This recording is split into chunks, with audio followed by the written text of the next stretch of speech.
ఎన్టీఆర్ డైలాగులు బాగా చెప్తారంట కదా, డైలాగ్ చెప్పండి. అది దానవీర సువర్ణకారంలో ఉంటది. ఏమంటివి ఆచార్యవర్య, ఇది శాస్త్ర పరీక్షయే గాని క్షత్రియ పరీక్ష కాకూడదే. అంత ఏళ అశ్వత్ పితామహుడు కురుకుల వృద్ధుడైన ఈ శాంతనవుడు గంగా గర్భమున జనించలేదా? ఇట్టి సుభిక్షాక ఆయన జననం ఎట్టిది? ఈ మట్టి గుండలో పుట్టితే కదయ్యా నీ జననం ఎట్టిది?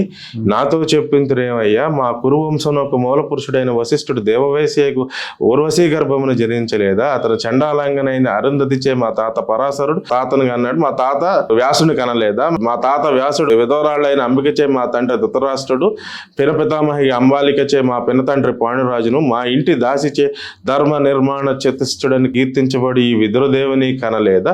క్షేత్ర బీజ ప్రాధాన్య అవసరంలో బట్టి మా కురువంశము ఏనాడో కులహీనమైనది కాగా నేడు కులము అను వ్యర్థ ప్రస్తావనేలన.